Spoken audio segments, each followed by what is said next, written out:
Good evening, everyone.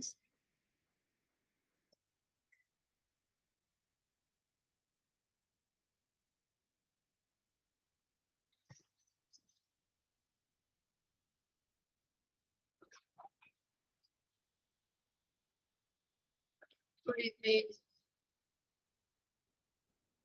कल के session में डाउट है किसी को?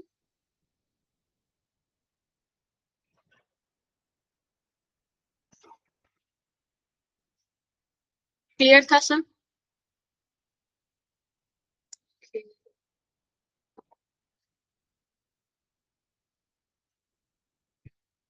ठीक है, नेक्स्ट टॉपिक स्टार्ट करते हैं। नेक्स्ट है risk management in business development. बहुत छोटा सा टॉपिक है, शायद 1 घंटे के अंदर ही हो जाएगा। और आज केस स्टडी भी नहीं है क्योंकि बहुत छोटा सा टॉपिक है, इसमें केस स्टडी बन भी नहीं सकती। तो थोड़ा सा समझना है आपको and we will be over with it. Okay, so let's start. Risk management as a business development, आप जानते हैं कि बहुत सारी चीजें हैंडल करनी रहती है एक बिजनेस डेवलपर को। वो मार्केटिंग भी देख सकते हैं, वो सेल्स देख सकते हैं, वो प्रोडक्शन डिपार्टमेंट या ऑपरेशन डिपार्टमेंट में भी अपना हेल्प लेते हैं उसके अंदर। तो रिस्क मैनेजमेंट जो हो जाता है वो बहुत जरूरी हो जाता है एज ए बिजनेस डेवलपर। अगर आप रिस्क मैनेज नहीं कर पाओगे, बहुत क्रूशियल इंफॉर्मेशन होती है आपके पास में, पूरा कस्टमर्स का डेटा आपके पास में कलेक्टेड रहता है। कहीं अगर डेटा वो कलेक्ट कहीं से लीक भी हो जाता है तो पूरी टीम के साथ में शायद पूरी कंपनी को उस चीज का भुगतान करना पड़ेगा। ओके, अभी रिसेंटली केसेस भी आए थे, आई गेस फेसबुक के केसेस आए थे, गूगल के केस आए थे। इतनी बड़ी बड़ी कंपनी भी जो रहती है वो भी थोड़ा नाकाम रह जाती है कस्टमर्स के डेटा को संभालने के लिए। तो बिजनेस डेवलपर रहता है वो बहुत क्रूशियल उसका एक रहता है। हमने देखा था वो डेटा कलेक्ट करता है सबका and then he will circulate it with all the organisation. जो डेटा रहेगा अगर बिजनेस डेवलपमेंट के डिपार्टमेंट से कहीं और लीक हो जाता है, कस्टमर्स का इतना इंपॉर्टेंट डेटा रहता है, कंपनी का डेटा रहता है, हमारे अलग अलग डिपार्टमेंट का डेटा रहता है, कहीं अगर दूसरे थर्ड पार्टी के पास में अगर वो डेटा चला जाए तो बहुत ज्यादा नुकसान हो सकता है, इलीगल एक्टिविटीज हो सकती है। इवन जो हमारे अकाउंट्स है, कस्टमर्स जो अपने अकाउंट्स लिंक करते हैं पेमेंट के लिए या किसी के लिए भी, वो भी हैक हो सकते हैं जिससे कस्टमर्स को भी नुकसान हो सकता है एंड देन कंपनी को भी उसका नुकसान हो। सो फर्स्ट स्टेप आ जाता है आइडेंटिफाई बिजनेस रिस्क। अब बिजनेस रिस्क दो टाइप की होती है, first internal and second external. कौन बताएगा इंटरनल रिस्क क्या क्या हो सकते हैं?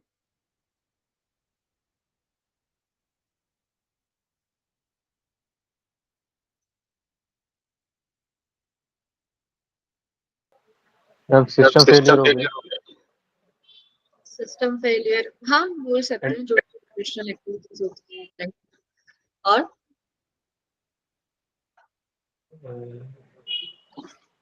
कस्टमर का मैनेजमेंट सही से नहीं तो उससे रिस्क हो सकता है। As a management in how? Staffing सही से नहीं हो रही है, ऑर्गेनाइजेशन सही से नहीं चल रहा है, कंट्रोलिंग सही से नहीं हो रही है, स्टाफिंग सही से नहीं हो रही है, और ऑर्गेनाइजिंग सही से नहीं हो रही है, तो उससे भी एक इनएफिशिएंसी में रिस्क आ सकता है। टीम की इनएफिशिएंसी कस्टमर्स को आई गेस तो कंपटीटर्स के पास भेज सकता है एंड फिक्स रहता है। हम जब हम कस्टमर्स के साथ में डील करते हैं तो डेटा भी लीक हो सकता है। फाइनेंशियल जो भी रिस्क रहते हैं वो कंपनी के इंटरनल रिस्क रहते हैं। फाइनेंशियल रिस्क में हो सकता है इनएडिक्वेट फंड्स कम पड़ जाए, या फिर जो फ्लो है फंड्स का वो सही से सर्कुलेट ना हो रहा हो डिपार्टमेंट के अंदर, या फिर ये भी हो सकता है जो हमारे पार्टनर्स होते हैं बिजनेस के उनके अंदर कुछ प्रॉब्लम आ जाए, हमारा ट्रांसपोर्टेशन जो सिस्टम है, वेयर हाउस सिस्टम है, वो सही से काम ना करे। तो ये जो सारी रिस्क रहती है जो कंपनी खुद एडजस्ट कर सकती है वो हमारा इंटरनल रिस्क हो गया। एक्सटर्नल रिस्क हो जाता है जैसे गवर्नमेंट की पॉलिसीज रिस्क। अभी अगर आप मान के चलो आज हमारा बजट आया, ठीक है, आप में से किसी ने आज का बजट पढ़ा? मैम टैक्स लेस देखिए। राइट। सो काइंड ऑफ बहुत कंफ्यूजिंग सा हो रखा है अभी माहौल. सम पीपल विल से कि टैक्स रिलीफ हो चुका है, सम विल से टैक्स बढ़ा गया. सो वो तो इम्प्लीमेंट होगा तभी पता पड़ेगा कि एक्चुअली में हुआ क्या है.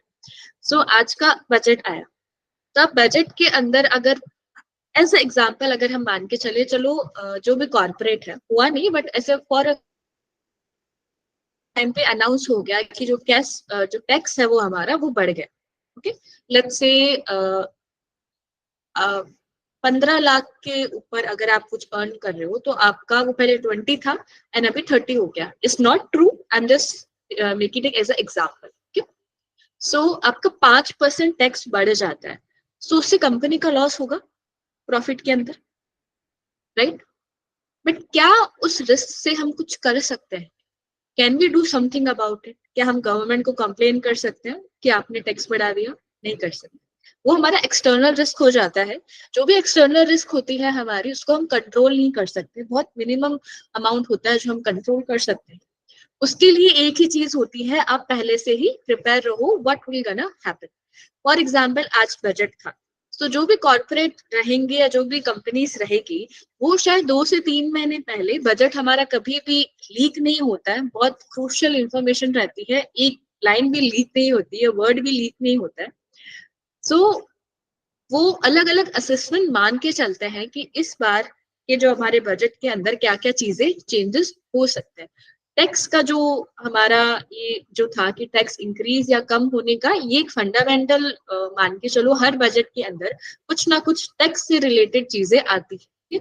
आप प्रीवियस बजट भी उठा के देखो, कभी बजट कम होता, कभी टैक्स कम होते हैं तो कभी टैक्स ज्यादा होते हैं.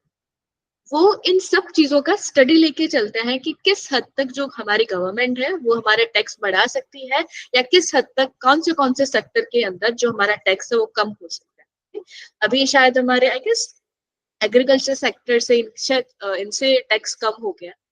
सो ये जो पूरी स्टडी रहती है, इनके आर्टिकल्स पहले ही निकलने स्टार्ट हो जाते हैं 2 से 3 महीने पहले. उस टाइम पे आप पढ़ सकते हो, आर्टिकल्स को देख सकते हो और ये असिस्ट कर सकते हो कि हाँ, हमें आगे गवर्नमेंट हमारे ऐसे ऐसे रिफॉर्म ले सकती है. देन वी विल उस हिसाब से हमें पहले ही प्रिपेयर रहना होगा. ठीक है? आपने से कभी सोचा कि जो हमारा फाइनेंशियल ईयर है वो मार्च में क्यों खत्म होता है?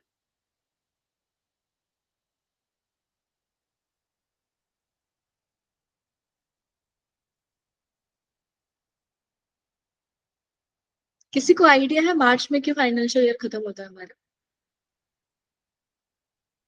ठीक है, मैं बता देती हूँ.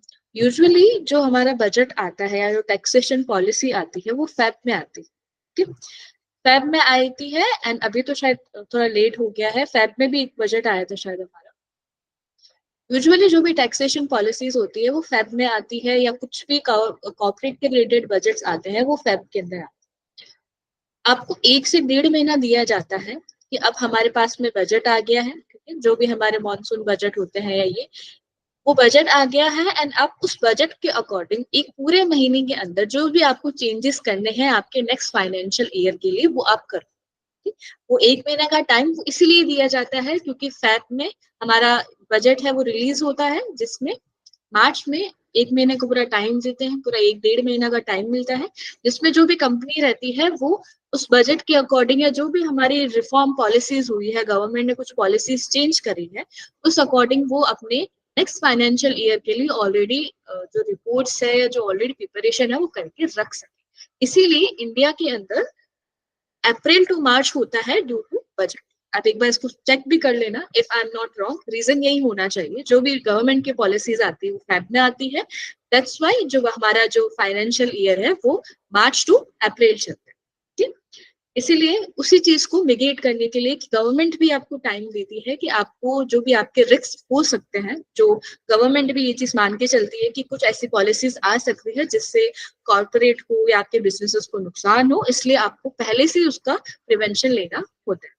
तो 2 टाइप के रिस्क होते हैं, इंटरनल एंड एक्सटर्नल. जो भी इंटरनल रिस्क रहेंगे वो हमारे फाइनेंस से रिलेटेड, ऑपरेशन एक्टिविटी से रिलेटेड रहते हैं. एक्सटर्नल रिस्क रहते हैं जो गवर्नमेंट की पॉलिसीज आती है, लॉस एंड रेगुलेशन आते हैं, एनवायरमेंटल फैक्टर्स भी आ जाते हैं, pollution and all. Social factor भी आ जाते हैं, जो भी हमारे सोसाइटी के जो भी आइडल्स है या फिर उनका जो माइंडसेट है उसके अकॉर्डिंग। सो एक्सटर्नल रिस्क के लिए आपको ऑलरेडी सारी चीजें क्लियर होनी होती, जो भी आपका प्रोसेस है वो सब क्लियर रहे, जो भी आपका बजटिंग है कि आप किस डिपार्टमेंट को कैसे बजट कर रहे हो उसका सबका रिपोर्ट तैयार रखो, उसको एनालाइज करो, then you will able to handle the internal risk. External risk के लिए आप बस प्रिपेयर रह सकते हो the consequences that it will bring. आप कंफर्म नहीं हो सकते हो, आप बस प्रिपेयर हो सकते हो कि किस टाइप की और किस लिमिट तक अलग अलग जो एक्सटर्नल रिस्क है वो आपके बिजनेस को अफेक्ट कर सकती है, जिसके बाद में आप कुछ प्रिवेंटिव मेजर लेके रिस्क को कम से कम कर सकते हो। ठीक, देन आ जाता है रिस्क कैटेगरी। अब आपको जब आइडेंटिफाई हो जाता है कि किस टाइप का हमारा रिस्क है, फॉर एग्जांपल हमारा फाइनेंशियल रिस्क है, फाइनेंशियल रिस्क लेट्स से हमारे पास में बजट नहीं है कंपनी के पास में आगे के ऑपरेशंस के लिए जितना उनको जरूरी है, देन आप उसको अलग अलग कैटेगरी के अंदर आप डाल सकते हो। फाइनेंशियल रिस्क जो भी रहेगा उसको फाइनेंस के कैटेगरी में डाल सकते हो। ऑपरेशनल जो रिस्क रहता है, डे टू डे एक्टिविटी रहती है, उसको ऑपरेशनल के अंदर रख सकते हो। कोई भी एक्सटर्नल रिस्क हो सकता है, लीगल रिस्क हो सकता है, तो आप उनको अलग अलग कैटेगरी में रख के स्टडी करो। ठीक, first step risk identification, internal and external. आप डिसाइड करते हो किस टाइप के रिस्क आपकी कंपनी को हो सकता है, एंड देन आप उसको अलग अलग कैटेगरी के अंदर रख सकते हो, financial, operation, legal and what ever the category which will fit for your business. This is clear?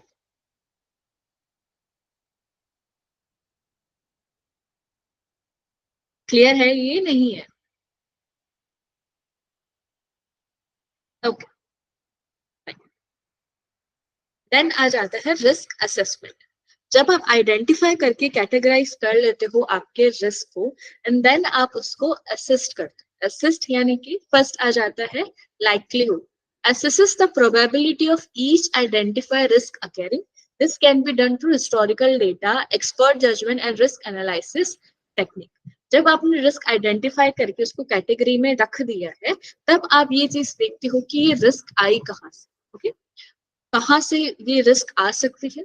Originate तो कहीं ना कहीं से होती है, हो सकता है आपके ऑपरेशंस में कुछ प्रॉब्लम आ गई हो, जिसकी वजह से हो सकता है आपकी इन्वेंट्री बहुत ज्यादा लग गई हो, प्रोडक्शन में प्रॉब्लम आ गया हो, तो आपका रॉ मटेरियल ज्यादा लग गया हो, जिसकी वजह से आगे के लिए हमारे पास में रॉ मटेरियल बचा ना हो। तो वो एक पॉइंट आ जाता है कि आपको एक स्टार्टिंग पॉइंट ढूंढना होता है कि कहाँ से ये रिस्क है वो स्टार्ट हुई होगी, या कहाँ से रिस्क स्टार्ट हो सकती है।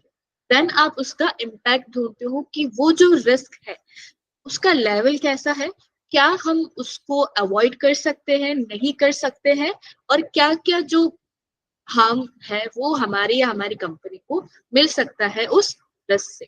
Impact, evaluate the potential impact of each risk on business objective, financial health, reputation and stakeholders. सारी जो भी फील्ड रहती है, इंटरनल और एक्सटर्नल, किसी भी बिजनेस की इंटरनल जो भी आपके एम्प्लॉयज हो गया, फाइनेंशियल रिस्क हो गया, ऑपरेशनल रिस्क हो गया, या एक्सटर्नल भी सोसाइटी के लिए कुछ, एनवायरमेंट के लिए कुछ प्रॉब्लम है, या गवर्नमेंट पॉलिसी के अगेंस्ट कुछ रिस्क जा रहा है, उस चीज का आप इम्पैक्ट ढूंढो।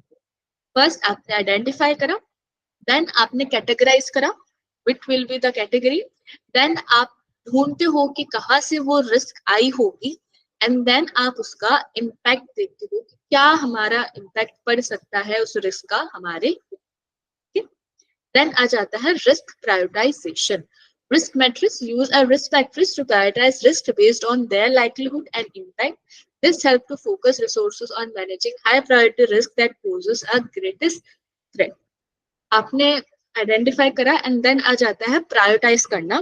बहुत सारी रिस्क ऐसी रहती है जब छोटी छोटी रिस्क भी रहती है, बड़ी रिस्क भी रहती है, वो आपको अंडरस्टैंड करना रहता है कि आपके लिए सबसे अर्जेंट स्टेप उठाने का कौन सा रिस्क होगा। एग्जाम्पल हमने आज बजट का लिया, जो हमारा बजट का है वो एक पोटेंशियल हाई रिस्क के अंदर आ सकता है, क्योंकि फॉर एग्जाम्पल टैक्स बढ़ गया, टैक्स बढ़ गया तो इवेंचुअली हमारे कंपनी के काम पर और प्रॉफिट पे नुकसान पड़ेगा।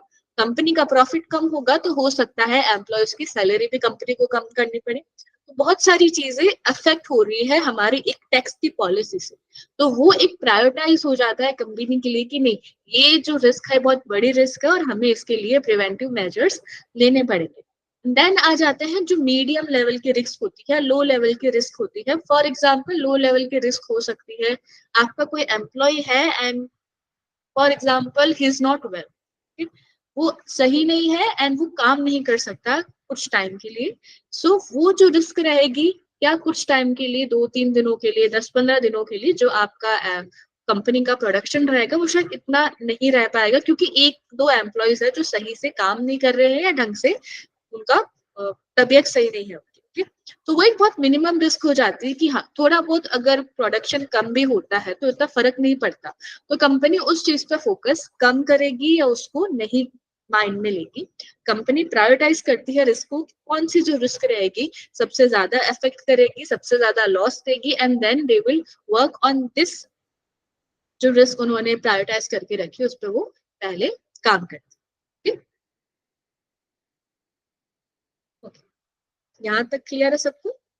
वापस एक बार का, identification internal and external risk, categorise आप कर लेते हो रिस्क को किस किस फील्ड के अंदर, देन आप असेस करते हो कहाँ से वो रिस्क आई होगी और उसका क्या क्या इम्पैक्ट पड़ेगा हमारे बिजनेस पे या हमारे काम पर, एंड देन आप कैटेगरी के अंदर उसको प्रायोरिटाइज करते हो कि सबसे बड़ी रिस्क कौन सी है, जिससे सबसे छोटी रिस्क कौन सी है, और आप उसी अकॉर्डिंग उस पर काम करते हो। ठीक, यहाँ तक क्लियर है? ओके, देन आता है रिस्क मिटिगेशन स्ट्रेटेजीज। अब आपने जब रिस्क आइडेंटिफाई कर लिया, अब कैसे कैसे आप रिस्क को कम कर सकते हो। पहला आ जाता है अवॉइडेंस। मॉडिफाई बिजनेस प्रोसेस और strategies to avoid the risk altogether. सबसे पहला जो स्टेप, अगर आप चाहते हो, अगर स्टार्ट एंटरप्रेन्योर हो आप या फिर न्यू स्टार्टअप करने वाले हो, तो खुद का बिजनेस का एक्टिविटी स्टार्टिंग से ही ऐसा रखो ताकि कम से कम रिस्क हो सके। हर एक चीज डिटेल में डिफाइन होनी चाहिए, सबका अप्रोप्रिएट बजट होना चाहिए, सब चीज की स्टडी होनी चाहिए, जो भी इंटरनल फैक्टर्स होते हैं, एक्सटर्नल फैक्टर्स होते हैं, प्रोडक्शन के रिगार्डिंग, कस्टमर्स के रिगार्डिंग, सबकी स्टडी होती है। एंड उनके बाद में जब आप अलग अलग स्ट्रेटेजीज इम्प्लीमेंट करते हो, ऑल टुगेदर मेन गोल यही रहता है जिससे रिस्क कम से कम हो। तो फर्स्ट स्टेप तो किसी भी रिस्क को कम करने का यही रहता है कि आपका जो पूरा बिजनेस है, जो पूरा आपका बिजनेस का स्ट्रक्चर है, उसको पहले ही वैसा बना के रखूं ताकि कम से कम जो रिस्क है वो हो सके। देन आ जाता है reduction. Implement measures to reduce the likelihood and impact of the risk. This could involve diversifying supply, improving cybersecurity measures, and enhancing employee training. Then आ जाता है आपको रिस्क कम से कम, पहले तो आपका बिजनेस मॉडल तैयार रखो कि ताकि कम से कम ऑलरेडी रिस्क रहे, कम रहे। देन आ जाता है उसको और कम कैसे करें, तो आप अलग अलग मेजर्स लेते हो ये देखने के लिए कि कहाँ कहाँ से रिस्क आपके बिजनेस में अब आ सकती है, उसका क्या क्या फर्क पड़ेगा।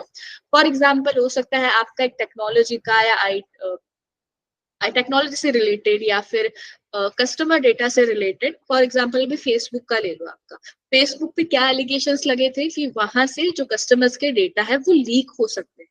तो फेसबुक जैसी कंपनियों का सबसे बड़ा रिस्क रहता है साइबर सिक्योरिटी। हो सकता है फेसबुक जैसी कंपनियों पे साइबर अटैक्स बहुत ज्यादा होते हो, लोगों के अकाउंट्स हैक हो जाते हैं, डेटा हैक हो जाता है, तो वो उनके लिए बहुत बड़ी रिस्क रहती है। वो डायरेक्टली कस्टमर्स के साथ में कनेक्टेड रहते हैं। अगर कस्टमर्स का डेटा लीक होता है तो कंपनी का रेपुटेशन भी खराब होता है, कंपनी के प्रॉफिट्स भी जाते हैं, कंपनी के कस्टमर्स भी जाते हैं। कस्टमर्स को भी सिमिलर नुकसान होता है, उनके प्राइवेट जो भी इंफॉर्मेशन होती है वो लीक हो सकती है, अमाउंट से रिलेटेड, फाइनेंस से रिलेटेड भी कस्टमर्स को प्रॉब्लम्स अराइज हो सकती है। सो आपकी कंपनी कैसी है, आपका टॉपिक क्या रहेगा, आपकी कंपनी कैसी है, स्ट्रक्चर कैसा है, एंड देन आप उस पर स्टडी करते हो अब और क्या क्या इस फैक्टर से हमारे पास में रिस्क आ सकती है, कैसे कैसे रिस्क आएगी और क्या क्या फर्क उस पर हमारा पड़ेगा। उसको कम करने के लिए आपका जो भी साइबर सिक्योरिटी है डेटा की कंपनी की, उसको आप अपडेटेड रखते हो, पूरा सिक्योर रखते हो, एम्प्लॉयज का पूरा ट्रेनिंग लेते हो ताकि एम्प्लॉयज के साइड में कोई प्रॉब्लम ना हो जाए, एक स्ट्रिक्टनेस रखते हो किसी भी कंपनी में जो भी काम करता है, तो थोड़ा सा स्ट्रिक्टनेस रहती है कि आपका डेटा आप भूलकर भी किसी से बात भी नहीं कर सकते हो, वो आपसे अलग से डॉक्यूमेंट भी साइन करवाते हैं। अगर आपके साइड से कुछ इन्फॉर्मेशन लीक होती है तो आप पे लीगल एक्शन भी लिया जाता है। ऐसे करके आप जो आपका रिस्क का जो रिडक्शन है उसको और कम कर सकते। देन आ जाता है transfer, shift the risk to another party such as through insurance, outsourcing और पार्टनरशिप। हम जब बात करते हैं कि जो फर्म्स है वो पार्टनरशिप में क्यों आती है, उनका मेन जो मोटिव रहता है वो रहता है एक तो इन्वेस्टमेंट, एक रहता है रिस्क डेलीगेशन। वो जो इन्वेस्टमेंट है दोनों पार्टी एक साथ किसी कंपनी में करेगी तो बर्डन कम रहेगा फाइनेंशियली, और जो रिस्क रहेगा वो दोनों मिलकर उठाएंगे, किसी एक पर बर्डन कम रहता है। और मेजर्स हो सकते हैं कि आपका जो रिस्क रहेगा आप ट्रांसफर कर दो, रिस्क का ट्रांसफर हो जाएगा इंश्योरेंस से। ठीक है, जो भी हम कार का या हेल्थ इंश्योरेंस लेते हैं वो क्यों लेते हैं कि अगर हमारे कार का एक्सीडेंट हो जाता है या हमारी हेल्थ से कुछ प्रॉब्लम हो जाता है तो ऑलरेडी हमारे पास में इंश्योरेंस है जो हमें फाइनेंशियली सपोर्ट कर सकता है, और हमारा जो भी बर्डन रहेगा उस रिस्क का कंप्लीटली हमारे ऊपर नहीं आता है। सेम कंपनी भी अलग अलग प्रोसीजर के लिए इंश्योरेंस लेती है। अगर फॉर एग्जाम्पल अगर आपका ट्रेडिंग का बिजनेस है, okay? आप जो इंपोर्ट एक्सपोर्ट करते हो आपके प्रोडक्ट्स को, सो ज्यादातर यही होता है कि जो शिपमेंट से आपके जो भी प्रोडक्ट्स जाते हैं, जो बड़ी बड़ी शिप्स जाती है या एरोप्लेन से जो प्रोडक्ट्स जाते हैं, कंपनी उस पर्टिकुलर प्रोडक्ट का भी एक छोटा सा इंश्योरेंस करवाती है। 1 साल के लिए होता है, वो ज्यादा लंबा टाइम के लिए नहीं होता, वो तब तक ही रहता है तब तक वो प्रोडक्ट सही सलामत दूसरी जगह पहुंच ना जाए। वो क्यों अलग अलग जगह पे इंश्योरेंस लेती है? फाइनेंशियल रिस्क से बचने के लिए, क्योंकि हमें नहीं पता कब हमारी शिप डूब जाए और कब सारे प्रोडक्ट खराब हो जाए, या कब प्लेन का एक्सीडेंट हो जाए, कुछ मिस हैंडलिंग हो जाए हमारे प्रोडक्ट्स की और वो खराब हो जाए। इसके लिए हर एक ट्रांजेक्शन के लिए जो भी आप शिपिंग देते हो उसके लिए कंपनी टाइम टू टाइम छोटे छोटे से इंश्योरेंस देती रहती है। इंश्योरेंस हो गया। आउटसोर्सिंग सिमिलर है, जैसे हम पार्टनरशिप करते हैं तो हम पार्टनर्स, दो पार्टनर्स आते हैं, वो इन्वेस्टमेंट भी करते हैं, रिस्क भी शेयर करते हैं। सेम गोज फॉर आउटसोर्सिंग, आप कोई थर्ड पार्टी ढूंढ सकते हो जिसके साथ में आप पार्टनरशिप में आते हो या एग्रीमेंट में आते हो जिसमें आप प्रॉफिट और रिस्क दोनों डिवाइड कर सकते हो depend on the contract. Then आ जाता है acceptance. For risk with a low impact and likelihood, business may choose to accept them without additional negation effects. कुछ कुछ रिस्क ऐसी होती है जिनको शायद अवॉइड भी नहीं किया जा सकता और उनके लिए कुछ किया भी नहीं जा सकता, वो हो जाता है हमारे ज्यादातर एक्सटर्नल रिस्क होती है। गवर्नमेंट की पॉलिसीज हो जाती है, लीगल रेगुलेशंस हो जाते हैं, सोशल एंड एनवायरमेंटल रेगुलेशंस हो जाते हैं। ऐसे रिस्क रहते हैं जिसमें कंपनी कुछ कर नहीं सकती है तो कंपनी उसको एक्सेप्ट कर लेती है कि हाँ ये रिस्क तो रहेगा और फाइनेंशियल लॉस तो हमें इतना तो होगा ही, बस उसको मिनिमम कर सकते हो आप, पहले से मेजर कर सकते हो, प्रिवेंटिव मेजर्स ले सकते हो ताकि कम से कम नुकसान हो, नुकसान होगा लेकिन कम से कम होगा, या फिर वो रिस्क इतनी छोटी रहेगी तो शायद बिजनेस को ज्यादा फर्क ही ना पड़े। इसलिए बिजनेस भी अलग अलग छोटी छोटी रिस्क को तो अवॉइड भी करते हैं। वापस फर्स्ट स्ट्रेटेजीज क्या आ जाता है? अवॉइडेंस। पहले ही बिजनेस स्ट्रक्चर ऐसा रखो ताकि कम से कम जो हमारा रिस्क है वो हुए।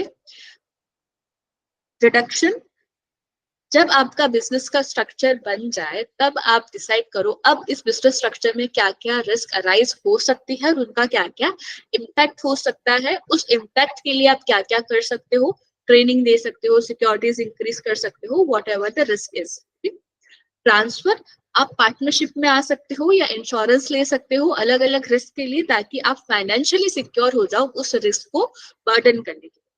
देन आ जाता है एक्सेप्टेंस। कुछ रिस्क ऐसे रहती है जो शायद कंपनी कुछ कर ही नहीं सकती है, ज्यादातर एक्सटर्नल रिस्क रहती है जिसमें कंपनी कुछ ज्यादा कर ही नहीं सकती है, बस आप प्रिवेंट हो सकते हो कम से कम लॉसेस के लिए, बट आप कंप्लीटली उससे बच नहीं सकते हो। तो कंपनी कहीं ना कहीं एक्सेप्ट कर लेती है कि हाँ ये फाइनेंशियल लॉस तो इतना तो होगा, बस आप उसको कम कर सकते हैं।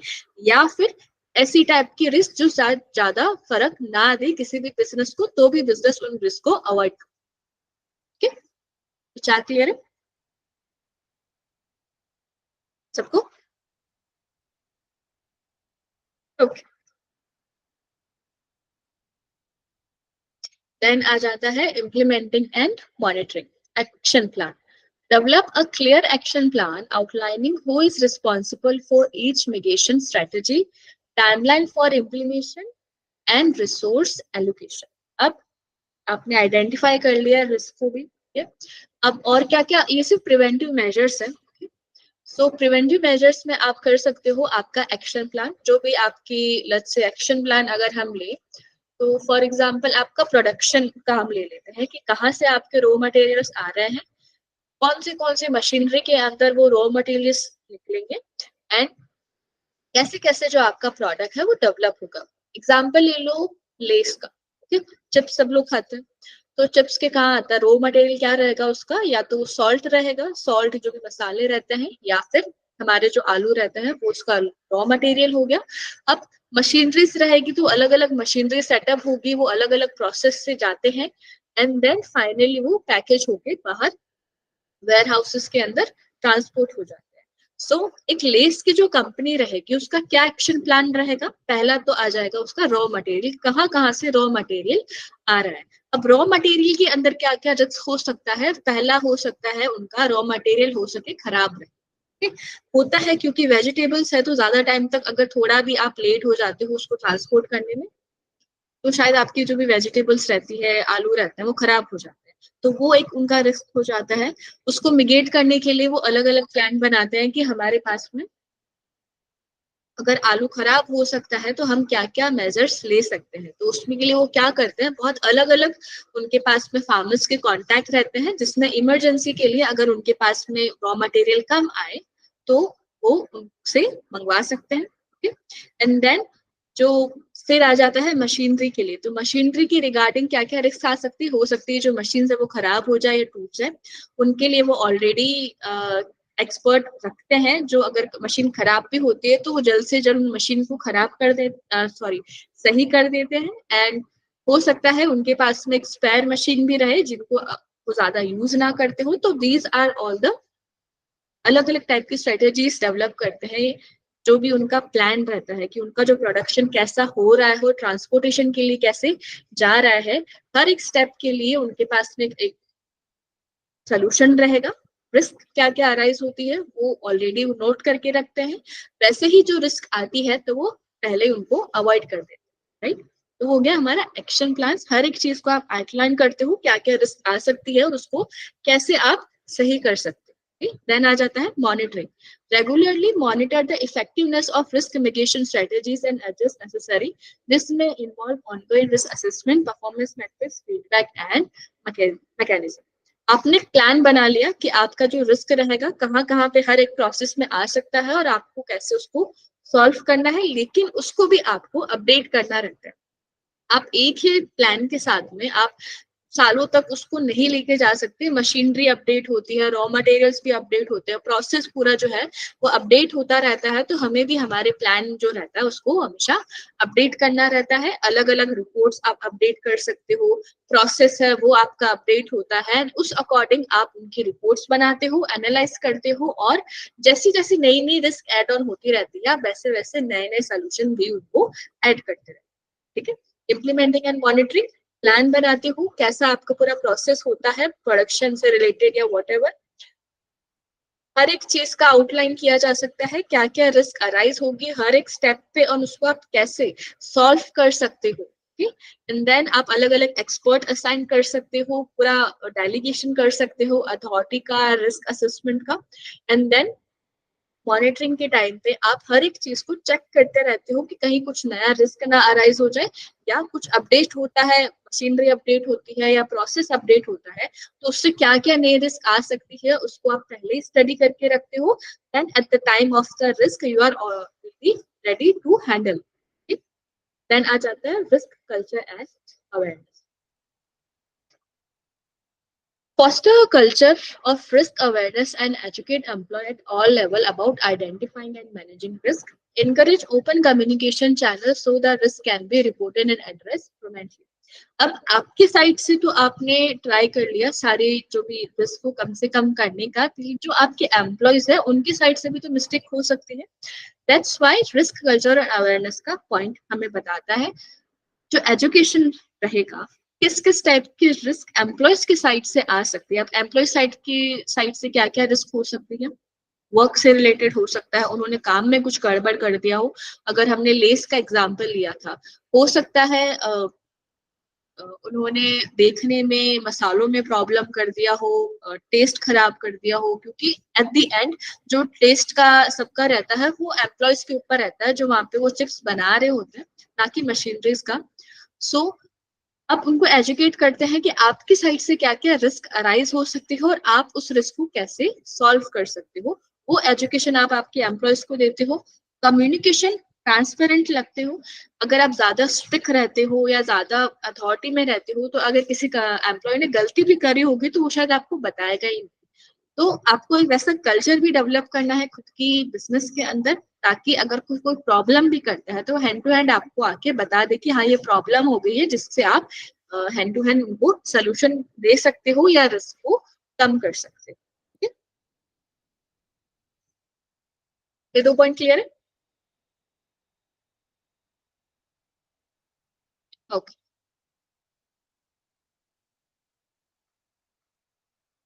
देन आ जाता है integration with business strategy, strategic alignment. In short, the risk management is integrated to overall business strategy, decision making process, align risk management efforts with the business objectives and goals. Integration with business strategies, जो भी आपका business है, जैसा हम already हमने बात कर लिया था, जो आपका बिजनेस रहेगा, हर एक आप प्लान बनाते हो, हर एक स्टेप आप क्लियरिफाई करते हो, हर एक स्टेप के लिए किस किस टाइप की रिस्क स्ट्रेटेजी आप इम्प्लीमेंट करते हो उसको आप स्टडी करते हो।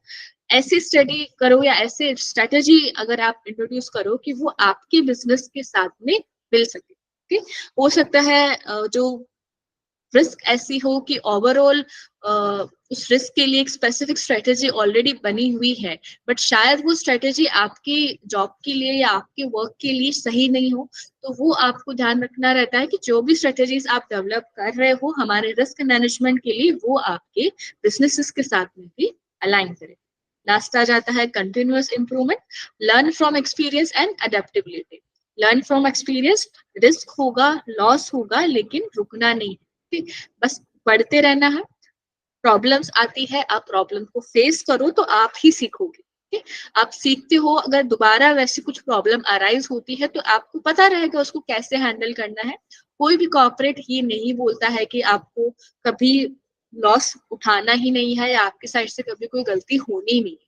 गलती हो सकती है, लॉस हो सकता है, जस्ट लर्न फ्रॉम इट कि आपने क्या मिस्टेक करी, आप उसको इम्प्रूव करो and work for your goal. Last आ जाता है adaptability, stay aligned and adapt to changes in the business environment और इमर्जिंग रिस्क। हमेशा आपको चेंज होना रहता है। हमारा जो मार्केट है, हमारा एवर चेंजिंग मार्केट है, रिस्क भी हमारा उतना ही एवर चेंजिंग रहेगा। अलग अलग रिस्क अराइज होती रहती है and you have to be stay focused. Adapt कर सकते हो आप अलग अलग प्रोसेस को, एप्लीकेशंस को आप अडेप्ट करते हो, ताकि न्यू जो रिस्क आती है वो भी आप आसानी से हैंडल कर सके। ये तो क्लियर है? ओके। देन आ जाता है risk assessment tools. Simple simple tools है, थोड़े थोड़े समझ लेंगे तो आ जाता है। फर्स्ट आ जाता है स्वॉट एनालिसिस। स्वॉट एनालिसिस बहुत टाइम से हम लोग बात कर रहे हैं, कौन बताएगा?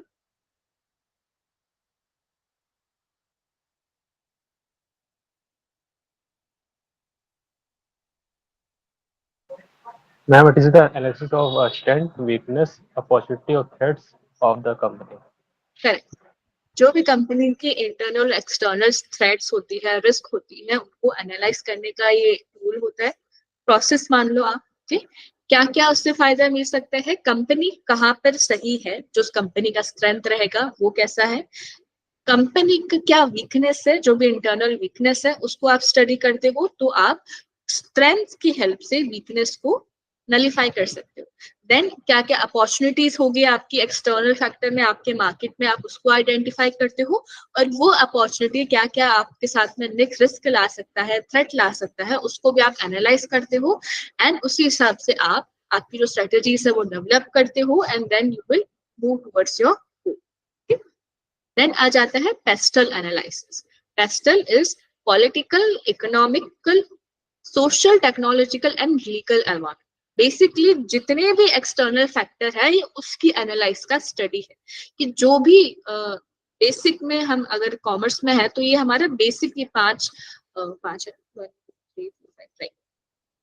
सो ये जो हमारा बेसिक ये 5 से 6 जो हमारे एक्सटर्नल फैक्टर्स है, ज्यादातर जो रिस्क होता है वो इन्हीं से आता है. ठीक, यहाँ से और जा भी कहा सकता है. पॉलिटिकल फैक्टर क्या हो जाएगा, जो भी हमारे पार्टीज होती है, गवर्नमेंट होता है, वो हमारा एक पॉलिटिकल रिस्क हो गया.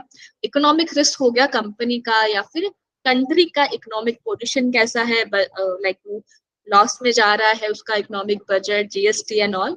सोशल हो गया हमारे आसपास की सोसाइटी, जो हमारे कस्टमर्स रहेंगे वो. टेक्नोलॉजी रहता है, जो भी टेक्नोलॉजी अपग्रेडेशन होता है. देन लीगल, लीगल जो भी हमारे लॉज एंड रेगुलेशंस रहते हैं, जो हमारे जुडिशरी सिस्टम अलग अलग लॉज इम्प्लीमेंट करते हैं. एनवायरमेंटल, हमारा जो नेचर है, क्या क्या फर्क दे सकता है या नेचर से हमें क्या क्या प्रॉब्लम्स अराइज हो सकती है. ये 4 से 5 हमारे पास में एक्सटर्नल फैक्टर है और हम इन्हीं का स्टडी करते हैं कंपनी के अकॉर्डिंग कि एक कंपनी इन सभी फैक्टर से कैसे कैसे अफेक्ट हो सकती है. पॉलिटिकल से कैसे अफेक्ट हो सकती है, कुछ गवर्नमेंट ने नई पॉलिसी रेगुलेट कर दी, जो हमारा बजट आ गया. ओके, इकोनॉमिक कैसा हो सकता है, रिसेशन पीरियड हो गया, इन्फ्लेमेशन हो गया, वो इकोनॉमिक स्ट्रेटेजी रहती है, इकोनॉमिक स्टेज रहता है, कंट्री का रहता है, वो बिजनेस को अफेक्ट कर सकता है. सोसाइटी, सोशल जो इम्पैक्ट रहता है, क्या रहता है, कस्टमर्स हमारे या जो हमारी रिस्पॉन्सिबिलिटी रहती है, सोशल रिस्पॉन्सिबिलिटीज रहती है, जॉब प्रोवाइड करने की, एजुकेशन प्रोवाइड करने की. अगर कंपनी सोशल रिस्पॉन्सिबिलिटी ढंग से नहीं करती है तो कंपनी का रेपुटेशन खराब हो जाता है. टेक्नोलॉजिकल, जो भी हमारे न्यू टेक्नोलॉजी आती है मार्केट में, उसके अकॉर्डिंग कंपनी को अपडेट रहना पड़ता है. लीगल, जो भी जुडिशरी सिस्टम है हमारा, न्यू न्यू पॉलिसीज लेके आता है, उसके अकॉर्डिंग. एंड एनवायरमेंटल, लास्ट में जो हमारा नेचर हमें क्या क्या रिस्क दे सकता है, उसके अकॉर्डिंग हम सब चीजों की स्टडी करते हैं, बिजनेस के अकॉर्डिंग अलग अलग स्ट्रेटेजीज डेवलप करते हैं. These two are clear now? Okay.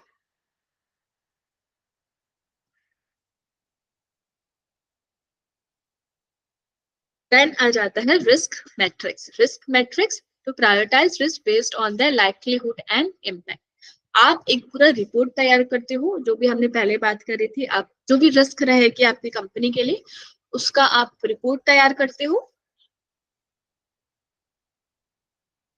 And then आप एनालाइज करते हो कि कौन सी रिस्क है जिससे हमें शायद पहला उसका स्टेप उठाना चाहिए, किस रिस्क के लिए हमें फर्स्ट स्टेप उठाना चाहिए. And then we will work accordingly कि सबसे जो डेंजरस रिस्क रहेगी, सबसे ज्यादा लॉस में जो भी रिस्क हमें दे सकती है, उस पर हम पहले काम करेंगे. एंड जैसे जैसे रिस्क का लेवल कट होता जाएगा, वैसे वैसे कंपनी भी उस पर उतना ही काम करना कम करती रहेगी. तो प्रायोरिटाइज कर लेते हो आपकी रिस्क को कि आपके लिए अभी के टाइम में कौन सी रिस्क सबसे ज्यादा जरूरी है क्लियर करना, एंड आप उसी पे ही काम करें. ओके. फोर्थ आ जाता है failure mode and effect analysis, FEMA. Systematically evaluates potential failures mode of a process of a production and their effect. Mainly used in manufacturing engineering sector to proactively identify and mitigate risk. Failure mode and effect analysis ज्यादातर machineries के लिए किया जाता है, जो भी हमने production का भी एग्जांपल लिया था कि जो हैवी मशीनरीज होती है या मैन्युफैक्चर सेक्टर्स रहते हैं, वो हैवी मशीनरीज में डील करते हैं, बहुत बड़ी बड़ी मशीनरीज रहती है. कैसे कैसे जो उनकी मशीन्स है वो फेल हो सकती है, प्रॉब्लम्स आती है. मशीनरी अगर हेवी रहती है तो प्रॉब्लम्स होता है, कभी कुछ टूट जाता है, कभी मशीन खराब हो जाती है, कभी जो सिस्टम्स होते हैं वो ढंग से काम नहीं करते हैं.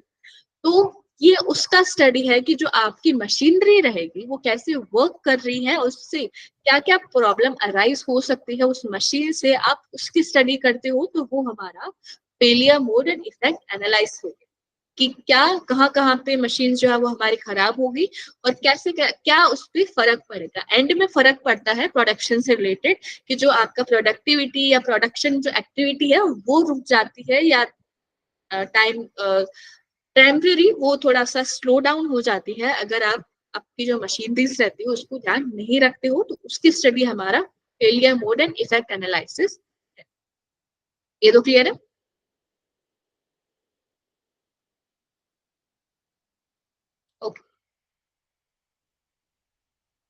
देन आ जाता है बो टाई एनालिसिस। इसको थोड़ा सा आपको ध्यान से रखना है। सामने आपको डायग्राम दिख रहा है ये वाला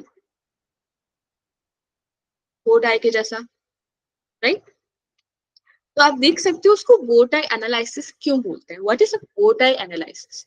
Visual potential causes, consequences, and safeguard regarding to specific risk event, particularly used for analysis and managing high consequences risk in industries such as oil, gas, aviation, healthcare. बहुत बड़ी जो रिस्क होती है ना कि जो बहुत ज्यादा खतरा दे सकती है कंपनी को, उसके लिए बोटाई एनालिसिस ज्यादातर यूज किया जाता है। बोटाई एनालिसिस क्या होता है? एक बड़ी कंपनी है आप, ठीक है, for example technological IT sector से रिलेटेड आपका एक बड़ा कंपनी, एग्जांपल ले लो फेसबुक, ठीक है, उसी से रिलेटेड वो डायग्राम भी सिमिलर है। अब फेसबुक किस टाइप की कंपनी है? वो as a IT company, technological company है, राइट? एंड उसका मेन जो काम क्या है? वो कस्टमर्स के डेटा कलेक्ट करता है और कस्टमर्स से बहुत जुड़ा हुआ रहता है। बहुत सारे जो कस्टमर्स, जो बहुत सारे नॉर्मल लोग हैं, वो उनके साइट पर एक्टिव रहते हैं। तो फेसबुक का ये है एक, सबसे ज्यादा प्रॉब्लम्स कहाँ अराइज होती है? फेसबुक के कस्टमर्स डेटा के अंदर। क्या क्या चीजें हो सकती है उसके अंदर? कस्टमर्स का डेटा हैक हो जाता है, साइबर सिक्योरिटी उसकी नहीं रहती। तो हमारा एक इवेंट हम यहाँ पर, मैं आपको थोड़ा सा पास में बता देती हूँ। उसी से रिलेटेड हमारे पास में एक इवेंट आ गया, unauthorised access to sensitive data. इसी ने एक इवेंट है कि कोई हमारे डेटा को हैक कर सकता है। ओके, वो एक इवेंट है। ये बहुत बड़ी रिस्क हो जाती है किसी भी कंपनी के लिए। तो आप पहले यहाँ पर लेके आते हो क्या क्या रीजन से हमारी जो कंपनी के डेटा है वो हैक हो सकते हैं। तो ये अलग अलग हैकिंग के उन्होंने एग्जांपल्स ले लिए। फर्स्ट आ गया पीसिंग। पीसिंग होता है यूजुअली जो फ्रॉड्स नहीं होता है कि आपको कॉल करते हैं और आपके डेटा निकाल लेते हैं, बातों में आपका डेटा निकाल लेते हैं एंड देन वो शायद आपके अकाउंट्स वगैरह को हैक कर लेते हैं। वैसे जो फोन होते हैं, जो फोन करते हैं कस्टमर्स को एंड उनका डेटा निकाल लेते हैं बातों में, उसको पिसिंग बोलते हैं, ठीक है। वो एक तरीका हो जाता है किसी भी अनऑथोराइज डेटा निकालने का, हैक करने का। देन आ जाता है क्रेडेंशियल स्टफिंग। क्रेडेंशियल स्टफिंग होता है कि फॉर एग्जांपल हम यूजुअली होता है कि हम लोग एक ही पासवर्ड है ना अलग अलग प्लेटफॉर्म पे यूज करते हैं। Okay, this is right, let me check.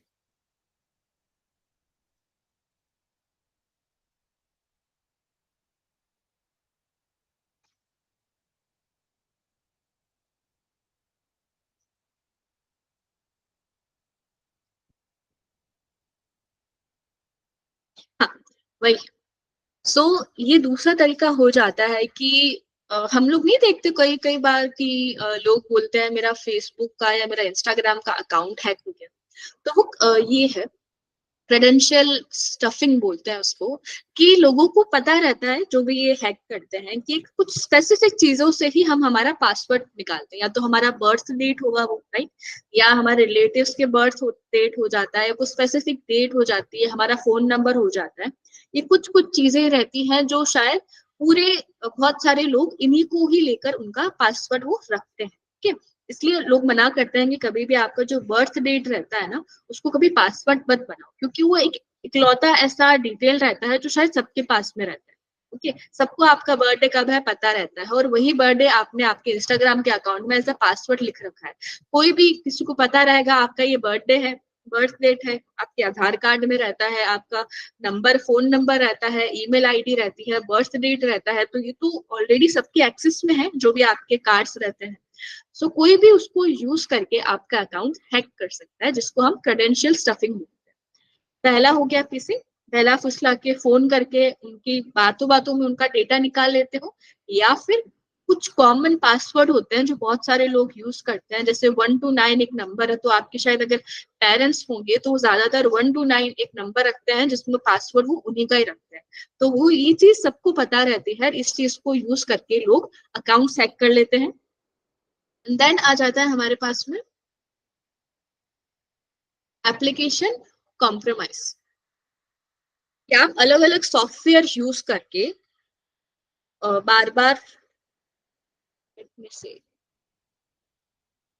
Right, आप अलग अलग सॉफ्टवेयर यूज करके आप वेबसाइट सेट कर लेते हो। आप कभी देखते नहीं हो, आप किसी वेबसाइट पे जाते हो एंड देन कुछ इलीगल वीडियोस वगैरह चल जाते हैं, तो वो एप्लीकेशन कॉम्प्रोमाइज हो जाता है कि कुछ आपकी वेबसाइट्स रहती है, डॉक्यूमेंट्स रहते हैं, उसके अंदर वो बग्स इंप्लीमेंट कर देते हैं, जिसकी वजह से जो वो पूरी वेबसाइट रहती है वो हैक हो जाती है एंड वो ढंग से काम नहीं करती है। तो ये कुछ कुछ मेजर्स हैं जो वो लेते हैं आपका डेटा लेने के लिए। उसका प्रॉब्लम क्या रहेगा, अगर डेटा अगर उन्होंने निकाल लिया तो उससे क्या क्या प्रॉब्लम हो सकता है हमारा। फर्स्ट आ जाएगा हमारा पैसा नुकसान हो जाएगा, फंड का लॉस हो जाता है, वो अगर हमारा अकाउंट हैक कर लेते हैं, रेपुटेशन डैमेज हो जाती है, जो भी हमारी ऑपरेशनल एक्टिविटीज रहेगी वो शायद काम करना बंद कर देगी। तो वोटर एनालिसिस कहता है कि आप एक इवेंट लो और वो इवेंट को क्या क्या चीजें कर्स कर सकती हो, इवेंट कैसे अराइज हो सकता है, उसकी आप ऑप्शंस निकाल लो एंड हर एक ऑप्शन से आपको क्या क्या प्रॉब्लम्स अराइज हो सकती है उसको पॉइंट आउट करके एज अ बो टाई बना के आप दिखाओ कि अगर ये इस टाइप का कुछ प्रॉब्लम राइज हुआ तो हमें ये प्रॉब्लम आएगी। तो आप जब इवेंट निकालते हो एंड देन उनका कर्स निकालते हो और उसमें क्या फर्क पड़ेगा, उसका इवेंट सॉरी इफेक्ट आप निकालते हो, देन आप डिसाइड कर सकते हो कि उसको हम कैसे कम कर सकते। ओके, हमें नुकसान क्या होगा ये पता है, कैसे नुकसान होगा ये पता है, कहाँ से नुकसान होगा ये पता है, तो हमें नुकसान को कैसे रोकना है वो भी हम पता लगा सकते हैं। सिंपली वो टाइप हो गया। देन आ जाता है इवेंट्री एनालिसिस। इवेंट्री एनालिसिस थोड़ा सा सिमिलर है, बस उसको एज ए प्रोसेस के जैसे हम देखते हैं कि अलग अलग एक्टिविटीज होती है बिजनेस के अंदर और वो एक ट्री बना देते हैं, जैसे वो चार्ट होता है, यहाँ पे जैसे साइड पे चार्ट है, हर एक इवेंट के लिए अलग अलग वो चार्ट बना देते हैं, जहां से कहाँ से प्रॉब्लम्स अराइज हो सकती है, क्या क्या उसमें फर्क पड़ सकता है और हम कैसे कैसे उसको सॉल्व कर सकते हैं। आप उसको पूरा चार्ट बना के एनालाइज कर सकते हैं, वो हमारा इवेंट्री एनालिसिस हो जाएगा। ये तो क्लियर है।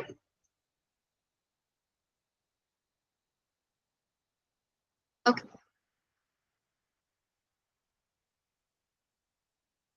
देन आ जाता है just a second cyber risk assessment tools. Cyber assessment tools ज्यादातर जो हमारे साइबर सिक्योरिटीज होते हैं हम उनके लिए यूज में लेते हैं। फॉर एग्जाम्पल हो जाता है NIST। NIST national security technology जो है वो गवर्नमेंट ही चलाती है, जिसको हम यूज करके हमारा साइबरली हम लोग सिक्योर हो सके, इंटरनेट अगर हैक ना हो हमारा उसकी वजह से। लास्ट में आ जाता है compliance risk assessment tool. Compliance risk assessment tool legal regulations जो होते हैं, पॉलिसीज होती हैं, उनके अगेंस्ट हम अलग अलग टेक्नोलॉजीज यूज करते हैं ताकि हम उनसे बच सके। साइबर सिक्योरिटी टेक्नोलॉजी के लिए, कंप्लायंस रिस्क लीगल रेगुलेशंस के लिए हम अलग अलग स्ट्रेटेजीज निकालते हैं, एनालाइज करते हैं and so that we can be prevent from that. Clear है?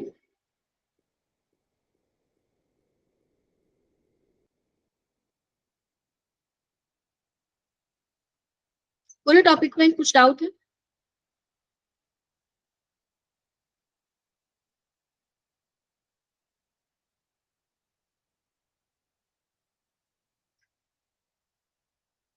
टॉपिक कंप्लीट हो चुका है, अभी कुछ नहीं बचा है।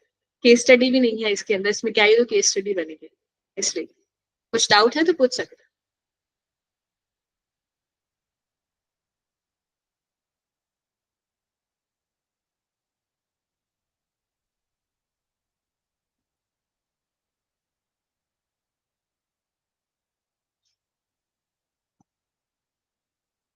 ओके, ठीक है। कुछ डाउट नहीं है तो आप क्लिक करना स्टार्ट कर सकते हैं। Thank you everyone. Thank you ma'am.